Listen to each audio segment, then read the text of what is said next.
Hello friends, welcome back to cinema secrets. இன்னைக்கு இந்த வீடியோல நான் எந்த விஷயத்தை பத்தி பேச போறேன் அப்படின்றது இந்த வீடியோட தம்ப்நெயில் பார்த்தோன்னா உங்களுக்கு புரிஞ்சு போயிருக்கும் நண்பர்களே. அதாவது சமீபத்தில் ஒரு சர்வதேச தமிழ் தொலைக்காட்சியில் ஒளிபரப்பாகும் குக்கு வித்து கோமாளி அப்படின்ற ஒரு ப்ரோக்ராம்ல நடந்த ஒரு மிகப்பெரிய பஞ்சாயத்து அப்படின்ற மாதிரி இன்னைக்கு யூடியூப்ல வந்து இவங்க பரப்பிட்டு இருக்காங்க.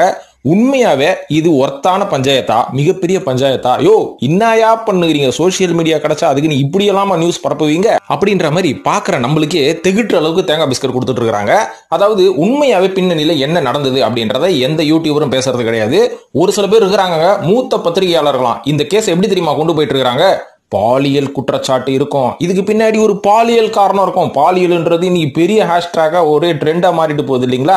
எது எடுத்தாலும் பாலியல். உதாரணத்துக்கு தமிழ் சினிமால எவன் வீட்டுல டிவோர்ஸ் நடந்தாலும் தனுஷை தூக்கி போட்டு மிதிக்கிறாங்கல்ல, அந்த மாதிரி இன்னும் கொஞ்ச நாள்ல ஹாலிவுட்ல ஏதாவது டிவோர்ஸ் நடந்தா கூட தனுஷை எழுப்பாங்க பொழுது. இப்படிதான் போக்கு போயிட்டு இருக்குதுங்க. இதை பத்தி பேசவே கூடாது அப்படின்னு தான் நான் இருந்தேன். சரி, ஒரு நாள் 2 நாள்ல அதுவே காணா போயிடும் அப்படின்னு பார்த்தா இது மாச கணக்குல ஒரு கண்டென்ட்டா போகும் பொழுது இதை வச்சு அவன் எல்லா சேனல்லையும் பேசிக்கிட்டு இருக்கானுங்க. அவ்வளவு பெரிய பஞ்சாயத்தா இது? யோ உக்ரைன் ரஷ்யன் வாரா இது? உலகத்துல நம்ம சமுதாயத்துல எவ்வளவு பெரிய பிரச்சனைகள்லாம் இருக்குது, அதை பத்தி பேசுங்க. அதை பத்தி பேசக்கூடிய சேனல்களே அதை பத்தி பேசாம இதை பத்தி பேசிட்டு இருக்காங்க. அதனால இந்த வீடியோல ஒரு தெள்ள தெளிவான விளக்கத்தை உங்களுக்கு கொடுத்துட்டு இதுக்கு பின்னாடி என்ன அரசியல் நடக்குது, என்னென்ன காரணங்கள்லாம் இருக்குது அப்படின்றத என்னோட அனுபவத்தை வச்சு நான் தெரிஞ்சுக்கிட்ட விஷயங்களை சொல்லிடுறேன். இந்த வீடியோ முடிவுல உங்களுக்கு ஒரு புரிதல் வந்துடும். என்னன்னா இனிமேல் இது சம்பந்தமா எந்த நியூஸ் வந்தாலும் சத்தியமா நம்ம அவாய்ட் பண்ணிட்டு வேற ஏதாவது முக்கியமான விஷயத்தை யூடியூப்ல பார்க்கலாம் அப்படின்ற மாதிரி உங்க மனநிலை மாறிடுச்சுன்னா இது மாச கணக்கில் வருஷ கணக்கில் கண்டென்ட்டா போவாது அப்படின்னு சொல்லி இப்ப நேரா வீடியோல போயிடுவாங்க நண்பர்களே. அதாவது இது என்ன கதை அப்படின்னு பாத்தீங்கன்னா, குக்கு வித்து கோமாளி அப்படின்ற ஒரு ஷோங்க. இந்த ஷோவோட ஃபர்ஸ்ட் சீசன் 2வது சீசன் எல்லாமே கொஞ்சம் நல்லா போச்சு. ஏன்னா புதுவிதமான கண்டென்ட் இல்லைங்களா, அதனால மக்கள் எல்லாருமே ஆரம்பத்துல இந்த ஷோவை இன்ட்ரெஸ்டிங்கா பார்க்க ஆரம்பிச்சாங்க.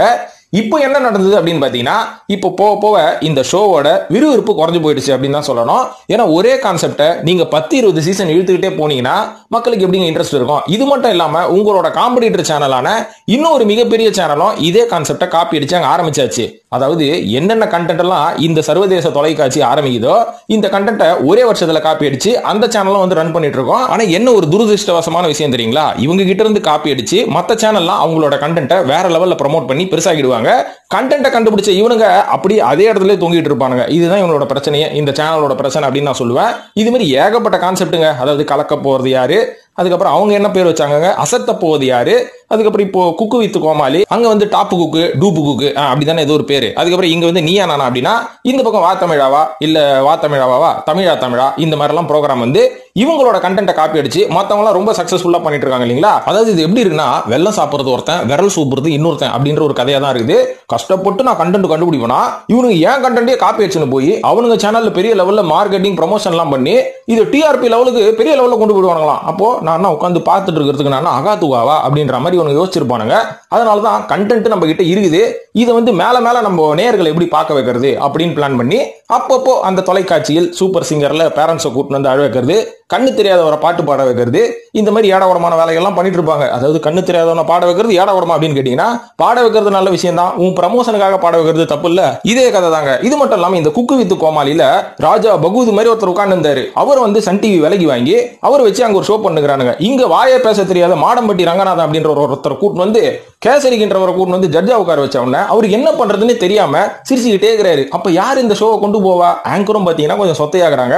சரி ஓகே, கொஞ்சம் வெயிட்டான ஒரு பொண்ணை போடுவோம், வாயை திறந்தாலே கலகல கலகன்னு பேசுற மாதிரி ஒரு பொண்ணை போடுவோன்னு பிரியங்கா தேஷ்பாண்டே அவர்களை உள்ள கொண்டு வந்தாங்க. இந்த பிரியங்கா தேஷ்பாண்டே யார் அப்படின்னு பாத்தீங்கன்னா, கர்நாடகாவில் பிறந்து தமிழகத்துல வளர்ந்த ஒரு பொண்ணு தான்.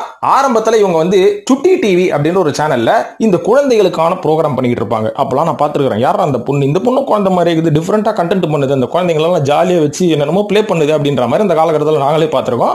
இதுக்கப்புறம் சன் மியூசிக்ல ஒரு 2 ப்ரோக்ராம் பண்ணதுக்கு அப்புறம் இந்த பொண்ணோட டேலண்ட்டையும் இந்த பொண்ணோட லுக்கை பார்த்து அப்படியே அலேக்கா தூக்கிட்டாங்க ஒரு சர்வதேச தொலைக்காட்சி அப்படின்னு சொல்லலாம். அதுக்கப்புறம் அன்னில இருந்து இன்னி வரைக்கும் அந்த சர்வதேச தொலைக்காட்சியில தான் நம்ம வண்டி ஓடிட்டு இருக்காங்க.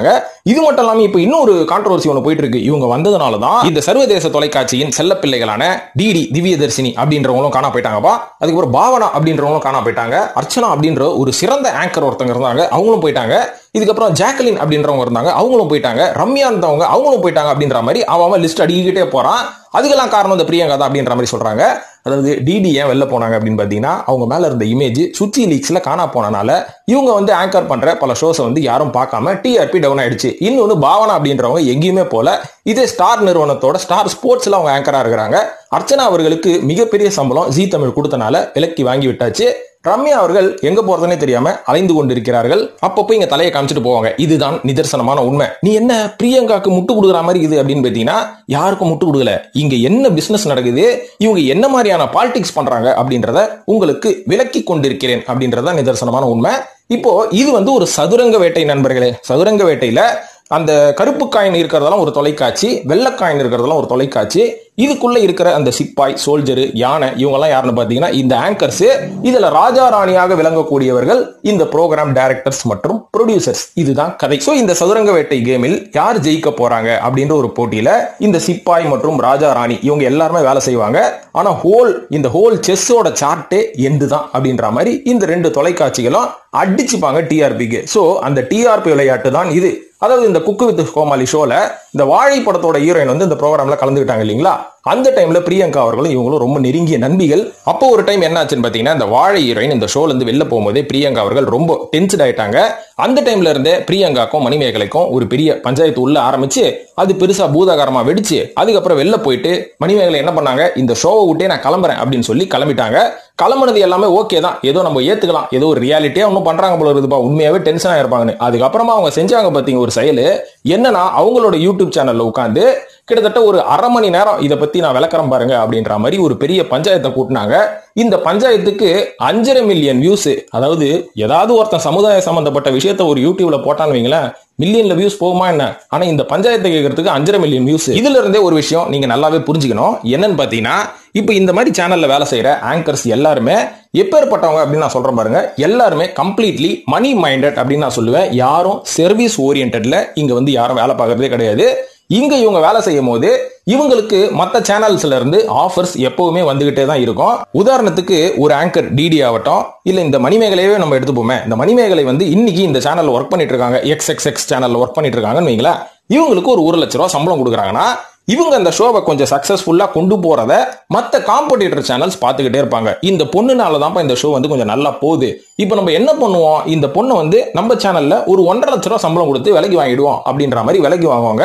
இவங்களும் காசு ஆசையில என்ன பண்ணுவாங்க, ஒரு மிகப்பெரிய அக்ரிமெண்ட் போட்டுப்பாங்க. இங்க பாருங்க, இவ்வளவு பெரிய சேனல்ல இருந்து நான் வெளில வர போறேன், என்ன மினிமம் 1 வருஷமாச்சும் நீங்க அந்த ப்ரோக்ராம்ல யூஸ் பண்ணணும். நீங்க 1 மாசம் யூஸ் பண்ணிட்டு என்ன வெளில துரத்துனீங்கன்னா அதுக்கப்புறம் நான் மறுபடியும் அந்த சேனலுக்கு போக முடியாது அப்படின்ற ஒரு அக்ரிமெண்டின் பேரில் நல்ல சம்பளத்துக்கு இந்த சேனல்ல இருந்து அந்த சேனலுக்கு ஜம்ப் பண்றது வழக்கம். இதுக்கு முன்னாடி இவங்க என்ன பண்ணுவாங்க, நம்ம அந்த ப்ரோக்ராம் பண்ணிட்டு இருக்கோம், நம்ம ஏதோ ஒரு குறிப்பிட்ட மக்களுக்கு மட்டும் தான் நம்ம தெரியும். ஆனா நம்ம உலகம் ஃபுல்லா தெரிய ஆரம்பிச்சாதான் நம்மளுக்கு ஒரு பெரிய டிமாண்ட் கிரியேட் ஆகும். இந்த டிமாண்ட் கிரியேட் ஆனா நம்ம எந்த சேனல்ல வேணாலும் எவ்வளவு சம்பளம் வேணாலும் பேரம் பேசலாம் அப்படின்ற ஒரு காரணத்தினாலதான் இன்னைக்கு டிவி தொலைக்காட்சியில் வேலை செய்யற அத்தனை ஆங்கர்ஸ் ஆகட்டும், அத்தனை சீரியல் ஆர்டிஸ்ட் ஆகட்டும், எல்லாருக்கிட்டையும் சோசியல் மீடியா அக்கௌண்ட் அப்படின்றது பெரிய லெவல்ல இருக்கும். அவங்க எல்லாம் பாத்தீங்கன்னா இன்ஸ்டாகிராம்ல இருப்பாங்க, பேஸ்புக்ல இருப்பாங்க, யூடியூப் சேனலும் ரன் பண்ணுவாங்க. எல்லாத்துலயும் பாத்தீங்கன்னா மில்லியன் ஃபாலோவர்ஸ் இருப்பாங்க. இதே நீங்க சினிமா துறையில பாருங்க, பெரிய பெரிய நடிகர்கள் கிட்ட பேஸ்புக் அக்கௌண்ட் கூட இருக்காது. ஒரு சில நடிகர்கள் இன்ஸ்டாகிராம்ல இருக்க மாட்டாங்க. ஏன் தளபதி விஜய் எல்லாம் இப்பதான் இன்ஸ்டாகிராமுக்கு வந்தாரு. மற்ற நடிகர்கள் நடிகை கிட்ட எல்லாம் இன்ஸ்டாகிராம் அக்கௌண்ட் கூட பெருசாவும் இருக்காது. அதை அவங்க பெருசா ப்ரமோட்டும் பண்ண மாட்டாங்க. ஆனா இந்த தொலைக்காட்சியில இருக்கக்கூடியவங்களுக்கு எப்பவுமே பாப்புலாரிட்டி இருக்கணும் அப்படின்றதுக்காகவே இந்த மாதிரி சோசியல் மீடியால எப்பவுமே ஆக்டிவா இருப்பாங்க. ஆக்டிவா தான் இருந்தாகணும். அப்பதான் மக்கள் இவங்களை பரபரப்பா பேசுவாங்க. இதை வச்சு இவங்க மத்த பிளாட்ஃபார்ம்ல அதிகப்படியான வருமானத்தை பார்ப்பாங்க. இந்த பாப்புலாரிட்டினால தான் இன்னைக்கு தமிழ் சினிமால இருக்கிற நடிகர்களையும் கம்பேர் பண்ணா இந்த டிவி சேனல்ல வேலை பார்க்குற இந்த பிரியங்கா ஆள் மாதிரி இருக்கட்டும், அதுக்கப்புறம் நம்ம டிடி ஆகட்டும், மணிமேகலை ஆகட்டும், இவங்க எல்லாம் ஒரு மாசத்துக்கே 10 லட்சத்துக்கும் மேல சம்பாதிப்பாங்க அப்படின்னு சொன்னா உங்களால நம்ப முடியுதா? ஏன்னா இப்போ நீங்க பிரியங்காவோட சொத்து மதிப்பு எடுத்து பாருங்க, மணிமேகலையோட சொத்து மதிப்பு எடுத்து பாருங்க. இவங்க எவ்வளவு பணம் வச்சிருக்காங்க, எவ்வளவு சொத்து வச்சிருக்காங்கன்னு தெரியுமா? உதாரணத்துக்கு பிரியங்கா அவர்களுக்கு நான் கேள்விப்பட்ட வரைக்கும் டி நகர்ல ஒரு 3 அடுக்கு பில்டிங் இருக்குதுங்க. அதை ஒரு டிவி சேனலுக்கு அவங்க வாடகை விட்டுருக்காங்க. அந்த டிவி சேனலுக்கு ஒரு இன்டர்வியூக்காக நான் போகும்போது அப்பதான் தெரிய வந்தது இந்த பில்டிங்கோட சொந்தக்காரியே பிரியங்கா தான். இந்த பக்கம் மணிமேகலை அவர்களை பார்த்தோம்னா BMW ரீசெண்டா வாங்குறாங்க, இன்னொரு கார் வாங்குறேன்னாங்க, ஃபார்ம் ஹவுஸ் வாங்குறேன்னாங்க, ஒரு பெரிய பங்களா வாங்குறேன்னாங்க, கூடிய சீக்கிரத்தில் ஹெலிகாப்டர் கூட வாங்கிடுவாங்க பொழுது. சோ அந்த அளவுக்கு வருமானம் எங்க இருந்து வருது? ஒரு சேனல்ல ஒரு ஆங்கர் பண்றவங்களுக்கு இவ்வளவு வருமானம் வருது, இவ்வளவு சொத்து வருதுன்னா எப்படி? கொஞ்சம் பொதுமக்களாகிய நம்மள தான் யோசிச்சு பார்க்கணும். ஆனா இவங்க அந்த யூடியூப் சேனல்ல பேசும்போது எப்படி பேசினாங்க, என் வாழ்வாதாரமே போச்சு, என் வருமானமே போச்சுங்க, இனிமேல் நான் என்ன பண்ண போறேன் அப்படின்ற மாதிரி தான் கொஞ்சம் இன்டைரக்டா சென்டிமெண்டா அடிச்சு தாக்கி தூவி விட்டாங்க. அதனால இது எதையுமே நம்பாதீங்க நண்பர்களே. இவங்க எல்லாருமே இந்த ஆன்லைன்ல சோசியல் மீடியால போடுற சண்டைகள் எல்லாமே ஒரு டிஆர்பிக்காகவும் அவங்களோட ஃபேஸ் வேல்யூவை கிரியேட் பண்றதுக்காகவும், இது மட்டும் இல்லாம இந்த குக்கு வித் கோமாளி மாதிரி ஷோ, பிக் பாஸ் மாதிரி ஷோ, நீயா நானா இந்த ஷோ எல்லாமே ஸ்கிரிப்டட் ஷோ அப்படின்றத நீங்க நல்லா புரிஞ்சுக்கணும். ஸ்கிரிப்டட் ஷோனா என்னன்னு பாத்தீங்கன்னா, அன்னைக்கு இதுதான் நடக்க போகுது அப்படின்றத ஒரு வாரத்துக்கு முன்னாடி இவங்க ப்ரிப்பேர் பண்ணிப்பாங்க. அதாவது இப்ப நீங்க சமீபத்துல பார்த்த மணிமேகலை மற்றும் பிரியங்காவோட சண்டை கூட அன்னைக்கு நடந்தது கிடையாது.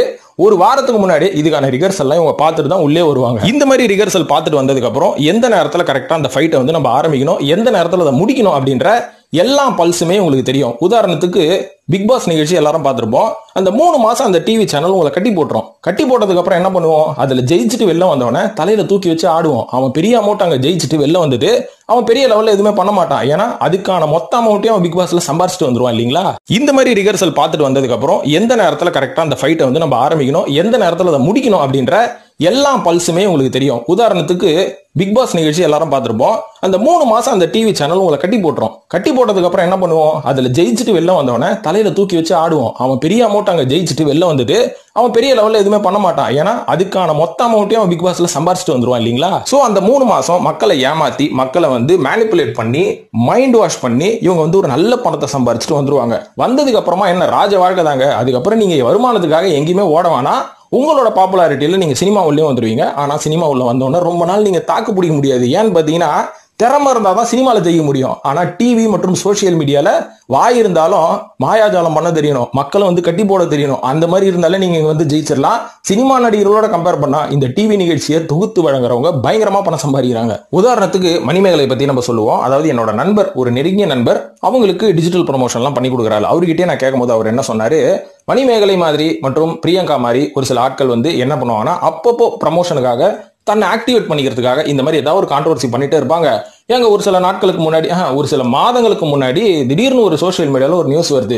அதாவது மணிமேகலை அவர்கள் அவங்க கிட்ட இருக்கிற சொத்தெல்லாம் இழந்துகிட்டு இன்னைக்கு வந்து பிச்சை எடுக்கிற நிலைமைக்கு வந்துட்டாங்க அப்படின்ற ஒரு நியூஸை கேள்விப்பட்டோன்னே எனக்கு ஒரே ஷாக்கு. ஏங்க இப்பதான் ஃபார்ம் ஹவுஸ் வாங்கினாங்கன்னாங்க, அபார்ட்மெண்ட் வாங்கினாங்க, வீடு வாங்கினாங்க, கார் வாங்கினாங்க, என்னங்க திடீர்னு பிச்சைக்காரங்களாயிட்டாங்களா அப்படின்னு என் ஃப்ரெண்டுக்கு ஃபோன் பண்ணி கேட்டா அவர் சொல்றாரு, இல்ல அது ஒரு ஜஸ்ட் ஒரு ப்ரமோஷனு, ஒரு பில்டப் தாங்க, அவ்வளவுதாங்க அப்படின்ற மாதிரி சொல்லி மூடிட்டாரு.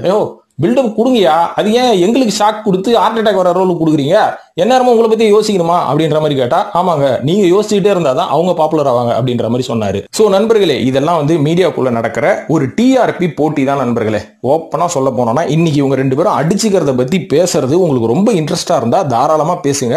அதுல வந்து நான் எதுலயுமே வந்து நான் குறுக்கீடு பண்ணவே இல்லை. உங்க டைம் வேஸ்ட் ஆகுது அப்படின்றதெல்லாம் உங்களோட ஓனான விஷயம். ஆனா பொதுப்படையா சில மக்கள் இவங்களுக்குள்ள நடக்கிறது எல்லாமே உண்மையான சண்டை தான். சோ நம்ம மணிமேகலைக்கு சப்போர்ட் பண்ணுவோம், சோ நம்ம பிரியங்காக்கு சப்போர்ட் பண்ணுவோம். அதாவது 2 நாளைக்கு முன்னாடி வரைக்கும் மணிமேகலைக்கு பெரிய சப்போர்ட், மணிமேகலை ராக்குடு, பிரியங்கா ஷாக்குடு அப்படின்னாங்க. இன்னைக்கு பிரியங்கா அவர்களுக்கு சப்போர்ட் பண்ணி ஏகப்பட்ட ஆங்கர்ஸ் எல்லாம் வந்து இறங்குறாங்க. சோ இது வந்து அடுத்த ஒரு மாசத்துக்கு ஒரு கண்டென்ட்டா கொண்டு போகணும் அப்படின்ற ஒரு பிளான்ல தான் இது எல்லாமே நடந்துட்டு இருக்குது. இது கம்ப்ளீட்லி டிஆர்பி கேம் அப்படின்றத நான் சொல்லிடுறேன். 2-3 சேனலுக்கு இடையில் நடக்கக்கூடிய டிஆர்பி கேம் தான். நீ பெரிய சேனலா, நான் பெரிய சேனலா அப்படின்றதுக்கு ஒரு சேனலும் மாத்தி அப்பப்போ இந்த மாதிரி ஒரு கண்டென்ட்டை கிரியேட் பண்ணிட்டு இருப்பாங்க. சோ இதுதான் உண்மை. சோ பிரியங்காக்கும் மணிமேகலைக்கும் நடந்தது எல்லாமே பூதல் சண்டைகள். இவங்கெல்லாம் வந்து ஸ்கிரீனுக்கு பின்னாடி கண்டிப்பா கட்டி பிடிச்சுப்பாங்க. ஒரு சில வாரங்களிலேயே கட்டிப்பிடிச்சு கை கொடுத்துட்டு எப்படிமா இருக்கிற, எனக்கு வந்து ஏதாவது ஒரு ஸ்டேஜ் ஷோ சொல்ல, எனக்கு ஏதாவது ஒரு ஷோரூம் ஓப்பனிங் சொல்ல அப்படின்ற மாதிரி மாத்தி இவங்க பேசிக்கிறது வழக்கமான விஷயம் தான். இதனால இது எதையுமே நம்பாதீங்க அப்படின்னு சொல்லி இந்த வீடியோ முடிச்சுக்கிற நண்பர்களே. ஸோ இந்த வீடியோ முடியறதுக்கு முன்னாடி இன்னொன்னு சொல்லிடுறேன், நம்ம சேனலோட மெம்பர்ஷிப் எடுத்து நம்ம சேனலையும் சப்போர்ட் பண்ணுங்க. அதே மாதிரி சினிமா சீக்ரெட்ஸ் ரிவ்யூ அப்படின்ற ஒரு சினிமாத்தனமான சினிமாவை ரிவ்யூ பண்ணக்கூடிய ஒரு சேனலை நான் வந்து ஆரம்பிச்சிருக்கேன். அந்த சேனலுக்கும் சப்போர்ட் பண்ணுங்க. இது 2தோட லிங்கையும் கமெண்ட் செக்ஷன்ல கொடுக்குறேன். கமெண்ட்ல பார்த்து நம்ம சேனலுக்கு ஆதரவு கொடுங்க நண்பர்களே. இது பற்றி உங்களோட கருத்துக்களை கமெண்ட்ல போட்டு வழக்கம் போல சினிமா சீக்ரெட்ஸையும் சப்ஸ்கிரைப் பண்ணிட்டு ஃபாலோ பண்ணுங்க நண்பர்களே. நன்றி, வணக்கம்.